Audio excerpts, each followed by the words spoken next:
الحمد لله نحمده ونستعينه ونستغفره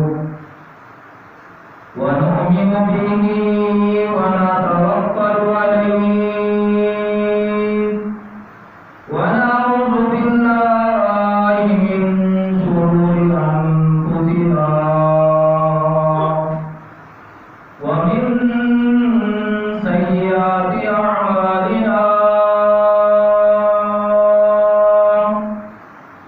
من يهده الله فلا مضل له ومن يضلل فلا هادي له وأشهد أن لا إله إلا الله وأشهد أن محمدا عبده ورسوله أما بعد فإن خير الحديث كتاب الله وخير الهدي هدي محمد صلى الله عليه وسلم وشر الأمور محدثاتها وكل محدثة بدعة وكل بدعة ضلالة وكل ضلالة في النار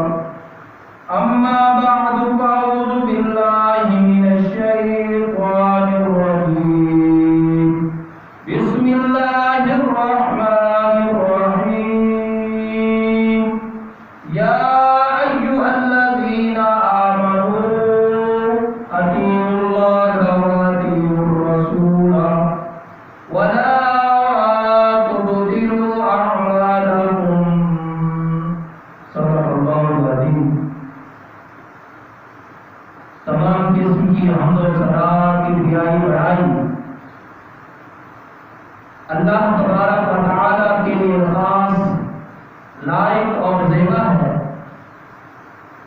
درود و سلام بے شمار بے حد و حساب امام اعظم امام الانبیاء سرور کونین جناب محمد رسول اللہ صلی اللہ علیہ وآلہ وسلم کے خاص ہو کر مختصر حمد و ثنا کے بعد جیسا کہ آپ کو معلوم ہے یہ مہینہ شعبان المعظم کا مہینہ ہے اور کوئی مہینہ ایسا نہیں جس میں لوگ بدعات نہ کرتے ہوں. رجب کا مہینہ گزرا ہے اس کے اندر بدعت کیا جی کنڈے ایک من گھڑت قصہ اور کہانی بنائی ہوئی ہے کہ امام جعفر صادق رحمۃ اللہ علیہ کی طرف منسوب ہے. یہ ان کی طرف کیا جھوٹ ہے. اصل جو ہے بات ہے وہ سیدنا امیر معاویہ رضی اللہ تعالیٰ عنہ کی وفات کا دن ہے 22 رجب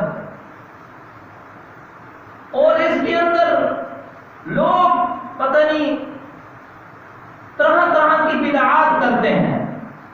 نمازیں پڑھی جاتی ہیں, شریعت کے خلاف کام کیے جاتے ہیں جو نبی پاک صلی اللہ علیہ وسلم کے زمانے میں نہیں ہوا کام, کیونکہ نبی پاک صلی اللہ علیہ وسلم کا جو زمانہ ہے بہترین زمانہ ہے.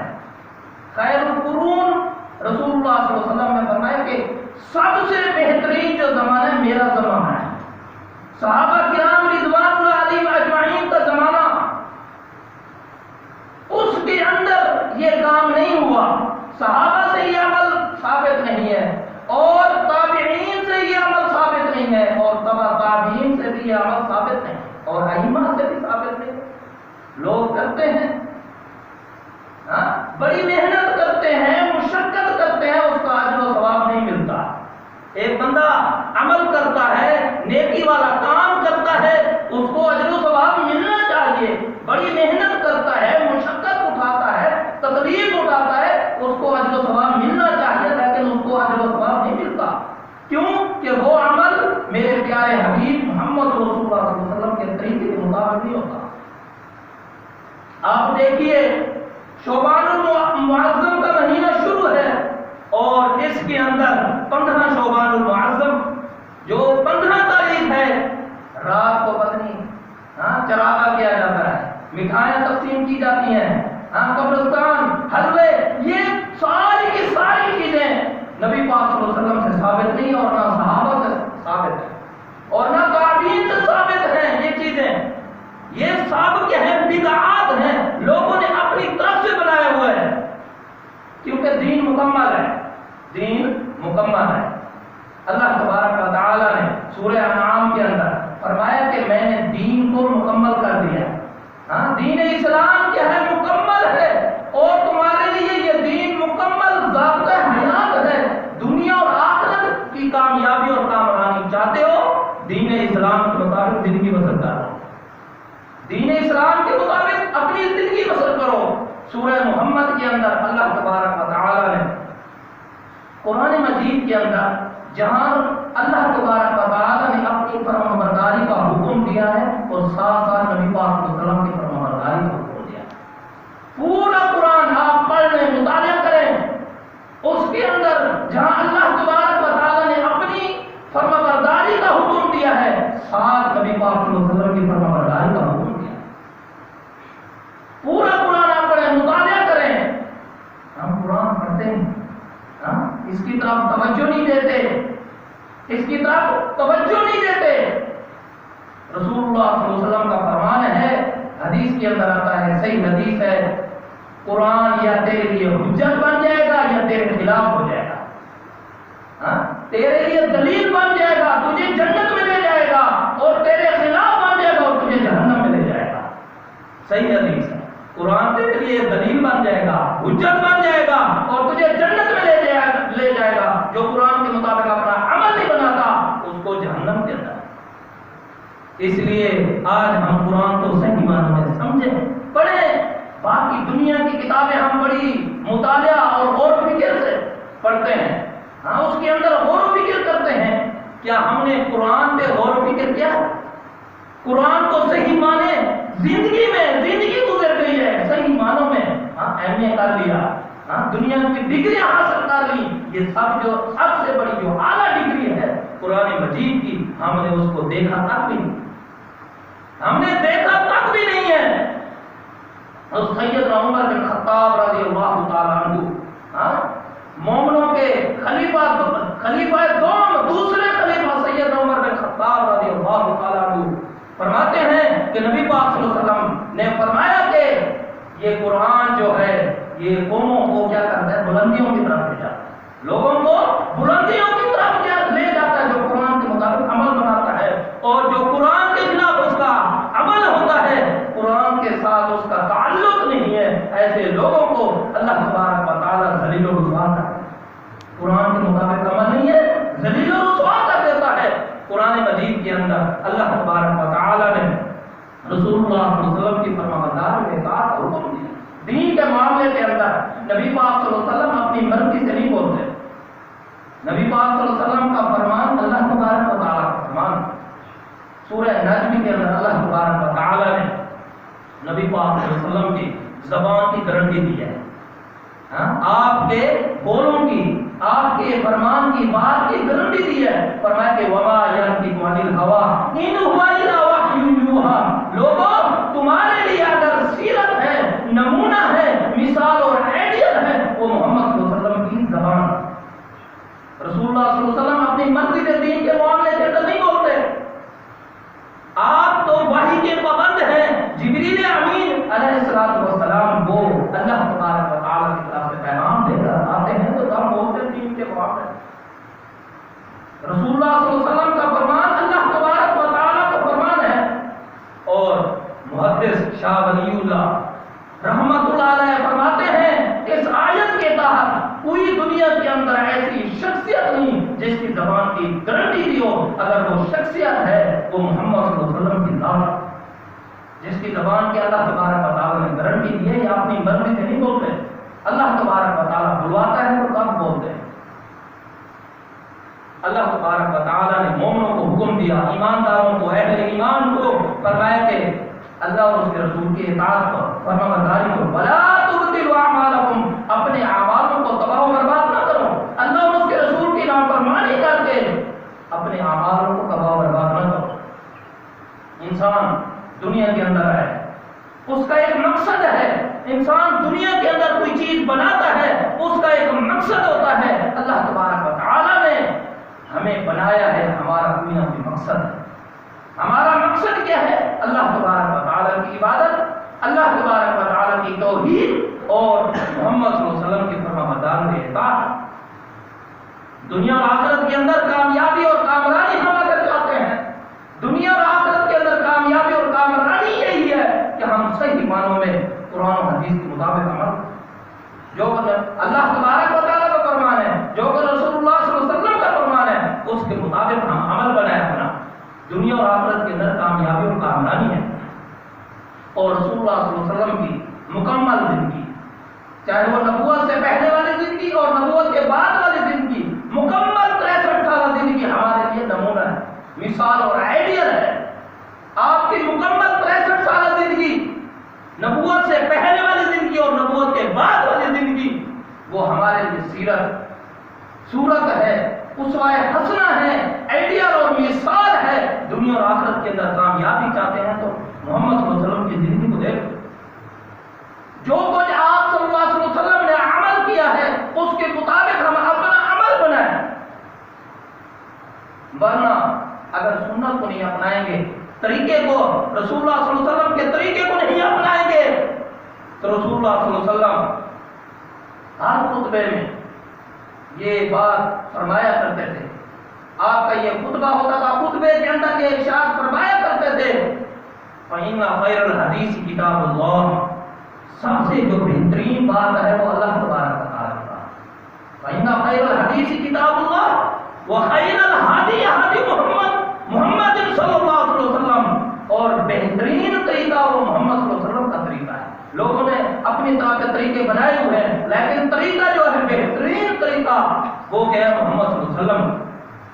اور اسی طرح اور سب سے جو بری چیز ہے وہ کیا ہے؟ بدعت ہے۔ وخیر الہدی ہدی محمد صلی اللہ علیہ وسلم وشر الامور محدثاتها، فرمایا کہ کاموں میں سے بدترین کام وہ ہے جو کہ ہے بدعت۔ بدعت ہے، دین کے اندر نیا کام، دین مکمل ہو چکا ہے، آپ جو دین کے اندر جو چیز داخل کرے گا وہ بدعتی شمار ہوگا، وہ بدعت کرے گا، اور بدعت کا جو انجام ہے رسول اللہ صلی اللہ علیہ وسلم فرماتے ہیں اس کا ٹھکانہ کیا ہے؟ جہنم ہے، اس کا ٹھکانہ کیا ہے؟ جہنم ہے۔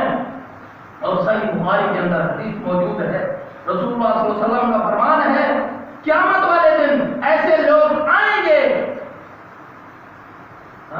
عمل کر کے تھک چکے ہوں گے۔ اللہ تبارک و تعالیٰ نے قرآن مجید کے اندر بھی فرمایا کہ تصلیٰ نارا حامیہ، فرمایا کہ عاملۃ ناصبہ، عمل کر کے تھک چکے ہوں گے، ایسا عمل جس کی وجہ سے انسان چکنا چور ہو جائے، تھکاوٹ محسوس کرے، لیکن تصلیٰ نارا حامیہ، اللہ تبارک و تعالیٰ فرمائیں گے ان کو دہتی ہوئی آگ کے اندر داخل کرو، ایسی آگ جو شعلے مارتی ہوئی ہے، دہتی ہوئی آگ کے اندر داخل کر دو، کیونکہ انہوں نے دین کو بگاڑ دیا، دین کے اندر نئی چیزیں شامل کر دی۔ دین مکمل ہے، محمد صلی اللہ علیہ وسلم کے زمانے میں وہ دین مکمل ہے، وہ آج دین اسلام مکمل قرآن و حدیث کی صورت میں کیا ہے؟ موجود ہے، وہ دین مکمل ہے۔ اور کچھ لوگ آئیں گے، رسول اللہ صلی اللہ علیہ وسلم فرمائیں گے یہ میری امت کے لوگ ہیں، ان کو آنے دو حوض کوثر پر، حوض کوثر پلائیں گے، سفید، دودھ سے زیادہ سفید اور شہد سے زیادہ میٹھا وہ دودھ جس کی خصوصیت رسول اللہ صلی اللہ علیہ وسلم نے بیان فرمائی، جس کی صفت یہ ہے شہد سے زیادہ میٹھا ہوگا، دودھ سے زیادہ سفید ہوگا، جس کو ایک گھونٹ نصیب ہو جائے اسے کبھی پیاس نہیں لگے گی۔ وہ 50,000 دن، اتنا سخت قسم کا دن، بڑا سخت ہولناک دن، قیامت کا دن، بڑا سخت قسم کا دن، رسول اللہ صلی اللہ علیہ وسلم اپنے ہاتھ مبارک سے حوض کوثر پلائیں گے، حوض کوثر کا جام پلائیں یہ ایسے خوش نصیبوں کو نصیب ہوگا جو رسول اللہ صلی اللہ علیہ وسلم کے طریقے کے مطابق اپنی زندگی بسر کر کے آیا ہوگا. اور رسول اللہ صلی اللہ علیہ وسلم حوض کوثر پلائیں گے، وہ جام پلائیں گے، بڑا ہولناک اور سخت قسم کا دن ہوگا، کسی قسم کا سایہ بھی نہیں ہوگا. آج گرمی ہے، گرمی ہوتی ہے، گرمی کی شدت ہوتی ہے، ہم سایہ محسوس کرتے ہیں، سائے کے نیچے چلے جاتے ہیں، کمرے میں داخل ہو جاتے ہیں. گرمی ہے، یہ گرمی کی شدت ہے. اس دن بہت سخت قسم کی گرمی ہوگی، کسی قسم کا سایہ نہیں ہوگا. اور سایہ نصیب ان لوگوں کو ہوگا جو صحیح معنوں میں رسول اللہ صلی اللہ علیہ وسلم کی فرمانبرداری پہ کام کر کے آئے. رسول اللہ صلی اللہ علیہ وسلم فرمائیں گے یہ میری امت کے لوگ ہیں، ان کو آنے دو، دیوار ایک حائل ہو جائے گی، دیوار کھڑی ہو جائے گی ان کے آگے،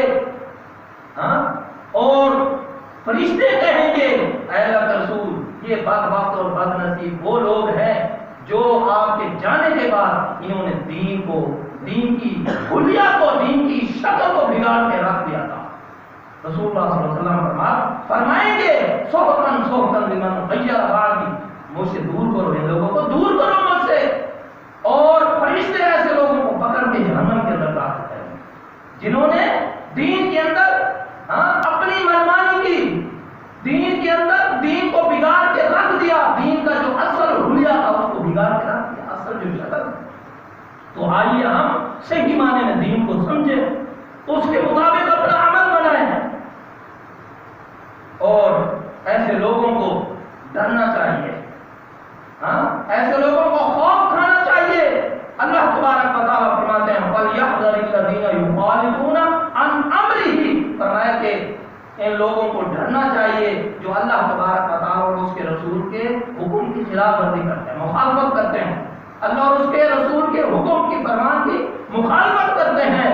ایسے لوگوں کو ان تصیبہم فتنہ، فرمایا کہ ایسے لوگ فتنے کی زد کے اندر بھی آ سکتے ہیں، آزمائش آ سکتی ہے، مصیبت آ سکتی ہے، تکلیف آ سکتی ہے، اور فتنے کی زد میں آ سکتے ہیں. فرمایا کہ او یصیبہم عذاب علیم، ایک تو دنیا میں ہی عذاب آ سکتا ہے، اور آخرت میں ایسے لوگوں کے لیے دردناک عذاب ہوگا، بڑا سخت قسم کا، جو اللہ اور اس کے رسول کے حکم کی خلاف ورزی کرتے ہیں، اللہ اور اس کے رسول کے حکم کی خلاف ورزی کرتے ہیں.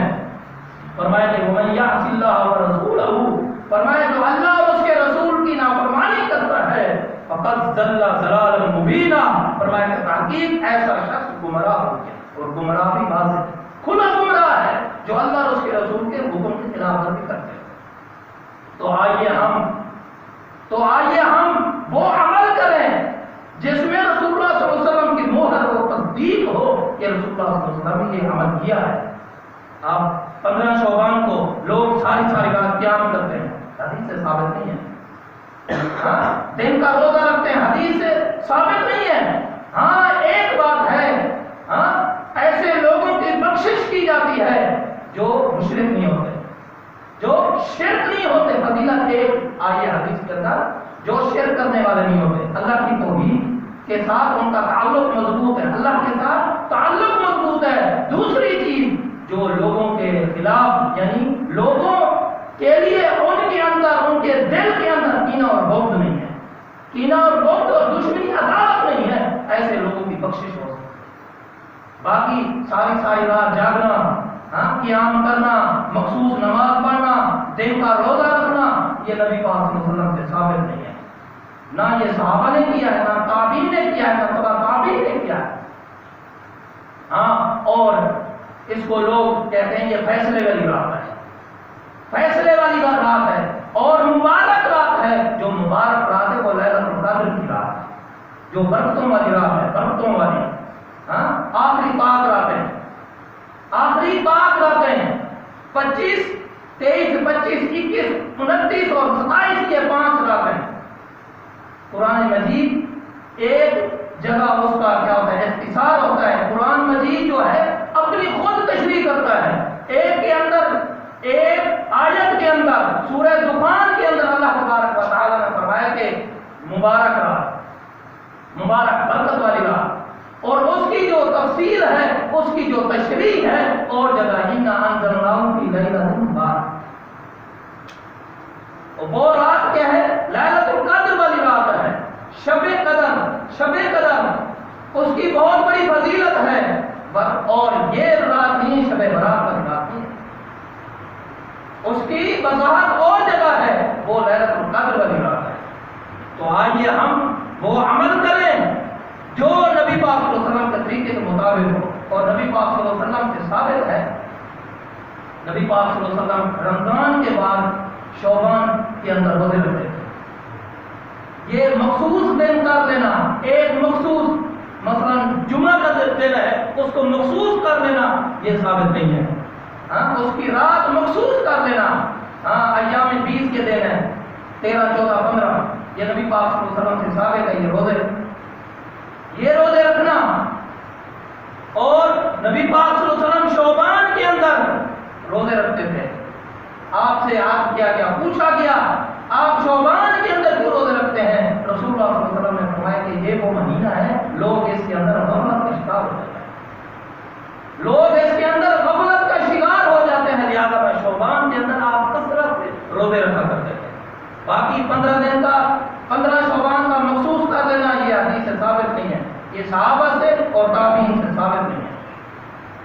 کوئی عمل نبی پاک صلی اللہ علیہ وسلم کے فرمان کے مطابق اور نبی پاک صلی اللہ علیہ وسلم کی تصدیق نہیں ہوگی، وہ عمل قابل قبول نہیں ہوگا۔ من عمل عملا لیس علیہ امرنا فہو رد، فرمایا کہ جو آدمی ایسا عمل کرتا ہے جس پر ہمارا طریقہ نہیں، ہماری تصدیق نہیں، وہ عمل مردود ہے، وہ عمل رد کیا جائے گا، وہ عمل رد کیا جائے گا، اور عمل کرنے والے کو بھی رد کیا جائے گا۔ وہ عمل بھی مردود ہے اور جو کرنے والا ہے اس کو بھی رد کیا جائے گا، اس کا عمل اس کا اجر و ثواب ہے وہ نہیں ملے گا۔ اور قرآن مجید کے اندر اللہ تبارک و تعالی نے رسول اللہ صلی اللہ علیہ وسلم کی فرمانبرداری اور اتباع کو لازمی قرار دیا ہے۔ فرمایا کہ قل ان کنتم تحبون اللہ فاتبعونی، کہ آپ فرما دیں اگر یہ چاہتے ہیں، ان کی خواہش اور تمنا آرزو ہے کہ اللہ تبارک و تعالی ہم سے محبت کرے، اللہ تبارک و تعالی ہم سے پیار کرے، فرمایا کہ تم نے کیا کرنا ہے؟ فاتبعونی، فرمایا کہ میری فرمانبرداری میں اطاعت کرنی ہے، اتباع کرنی ہے، جو کچھ میں کہہ دوں اس کے مطابق اپنا عمل بنانا ہے۔ نماز ہے، روزہ ہے، زکوٰۃ ہے، حج ہے، اسلام کے جتنے بھی ارکان ہیں ایسے کرنے ہیں جیسے نبی پاک صلی اللہ علیہ وسلم نے حکم دیا ہے۔ فرمایا کہ 2 انعام ملیں گے جب صحیح معنوں میں رسول اللہ صلی اللہ علیہ وسلم کی فرمانبرداری کرو گے، اطاعت کرو گے، آپ کے حکم کے مطابق آپ کی زندگی ہوگی۔ فرمایا کہ ایک تو اللہ تبارک و تعالیٰ تم سے محبت کرے گا، اللہ تبارک و تعالیٰ تم سے پیار کرے گا۔ اس آدمی کے کیا کہنے، اس بندے مومن کے کیا کہنے جس سے اللہ تبارک و تعالیٰ محبت کرے۔ فرمایا کہ اللہ تبارک و تعالیٰ ایک انعام، اور دوسرا انعام سابقہ زندگی کے جتنے بھی گناہ ہیں اللہ تبارک و تعالیٰ معاف فرمائے۔ اللہ تبارک و تعالیٰ سابقہ جتنے بھی گناہ تم نے کیے ہیں وہ مٹا دے گا، معاف کر دے گا۔ اور اللہ تبارک و تعالیٰ کی یہ صفت ہے غفور، بہت زیادہ معاف کرنے والا، بہت زیادہ بخشش فرمانے والا، یہ اللہ تبارک و تعالیٰ کی صفت ہے۔ اور ایک اور صفت ہے رحیم، بہت زیادہ مہربان، بہت زیادہ رحم فرمانے والا۔ اور آخری حدیث صحیح بخاری کے حوالے سے رسول اللہ صلی اللہ علیہ وسلم کی حدیث، سیدنا ابو ہریرہ رضی اللہ تعالیٰ عنہ اس حدیث کے راوی ہیں، فرمایا کہ کل امتی یدخلون الجنۃ الا من ابا، فرمایا کہ میری امت کے جتنے بھی لوگ ہیں وہ سارے کے سارے جنت میں جائیں گے، جتنے بھی ہیں، جتنے بھی میری امت کے جتنے بھی لوگ ہیں وہ سارے کے سارے جنت میں جائیں گے، سوائے اس شخص کے جس نے انکار کیا، جنت میں جانے سے انکار کیا۔ صحابہ کرام نے پوچھا اے اللہ کے رسول وہ کون سا بدبخت اور بدنصیب آدمی ہے جو کہتے میں جنت میں نہیں جاتا، جو جنت میں جانے سے انکار کرتا ہے؟ تو رسول اللہ صلی اللہ علیہ وسلم نے حتمی طور پر اعلان فرمایا، 2 الفاظ میں فرمایا کہ اور من اطاعنی دخل الجنہ، فرمایا کہ جو میری فرمانبرداری کرے گا ایسا شخص جنت میں مستحق ہے، ایسا شخص کا ٹھکانہ کیا ہے؟ جنت ہے۔ اور فرمایا کہ جو میری نافرمانی کرے گا ایسے شخص کا ٹھکانہ کیا ہے؟ جہنم ہے۔ جو میری نافرمانی کرے گا، تو آئیے ہم ہر معاملے میں صحیح معنوں میں رسول اللہ صلی اللہ علیہ وسلم کی فرمانبرداری کریں، نبی پاک صلی اللہ علیہ وسلم کے طریقے کے مطابق اپنا عمل بنائیں۔ نبی پاک صلی اللہ علیہ وسلم کے طریقے کے مطابق ہم اپنا عمل بنائیں۔ اور سنن نسائی کے اندر حدیث موجود ہے، آخری حدیث، رسول اللہ صلی اللہ علیہ وسلم کا فرمان ہے، سیدنا حذیفہ بن یمان رضی اللہ تعالی عنہ کے سامنے ایک آدمی نے نماز پڑھی، ایک آدمی نے نماز پڑھی، اور نماز پڑھنے کے بعد سیدنا حذیفہ بن یمان رضی اللہ تعالی عنہ، یہ صحابی رسول ہے، فرمایا کہ یہ آپ کتنے عرصے سے یہ نماز پڑھ رہے ہو، آپ کو کتنا عرصہ ہو گیا ہے؟ انہوں نے کہا کہ مجھے 40 سال ہو گیا، 40 سال سے یہ نماز پڑھ رہا ہوں۔ تو ہم نماز پڑھتے ہیں، توجہ نہیں دیتے ہیں، ہاں یہ نماز کہ رسول اللہ صلی اللہ علیہ وسلم کے طریقے کے مطابق ہے یا نہیں، اس کے اندر رسول اللہ صلی اللہ علیہ وسلم کا طریقہ موجود ہے یا نہیں، یہ نہیں دیکھتے۔ اور حدیث کے اندر رسول اللہ صلی اللہ علیہ وسلم نے فرمایا کہ نماز اس طرح پڑھو جس طرح مجھے پڑھتے ہوئے دیکھا ہے۔ اور نماز جو ہے حدیث کے اندر موجود ہے، نماز کا مکمل طریقہ حدیث کی مختلف کتابوں کے اندر موجود ہے۔ اس صحابی کے سامنے نماز پڑھی اور فرمایا کہ یہ جو نماز ہے یہ تو نے نماز پڑھی نہیں، 40 سال کی نماز، فرمایا تو نے نماز نہیں پڑھی، اگر تیری اس حالت کے اندر موت آ گئی، دین اسلام کی فطرت پر موت نہیں آئے گی، دین اسلام کی جو فطرت ہے اس پر موت نہیں آئے گی۔ اور نماز کا مکمل طریقہ سکھلایا سیدنا حذیفہ بن یمان رضی اللہ تعالیٰ عنہ۔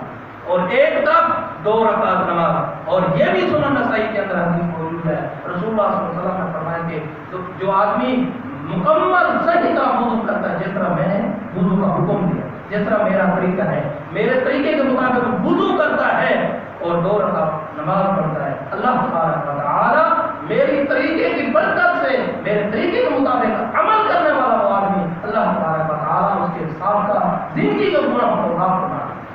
تو آئیے ہم موازنہ کریں، ایک طرف 40 سال کی نماز، دوسری طرف 2 رکعت نماز، وہ نبی پاک صلی اللہ علیہ وسلم کے طریقے کے مطابق اور وہ رسول اللہ صلی اللہ علیہ وسلم کے طریقے کے خلاف۔ تو آئیے ہم صحیح معنی میں دین کو سمجھیں، قرآن و حدیث کے مطابق جو قرآن کے اندر ہے اور جو نبی پاک صلی اللہ علیہ وسلم نے فرمایا ہے اس کے مطابق ہم اپنا عمل بنائیں۔ اللہ تبارک و تعالیٰ سے دعا ہے کہ اللہ تبارک و تعالیٰ ہم سب کو صحیح معنوں میں رسول اللہ صلی اللہ علیہ وسلم کی سنت سے محبت کرنے کے اللہ تبارک و تعالیٰ توفیق عطا فرمائے، اور رسول اللہ صلی اللہ علیہ وسلم کے طریقے کے مطابق اپنی زندگی بسر کرنے کے اللہ تبارک و تعالیٰ توفیق عطا فرمائے۔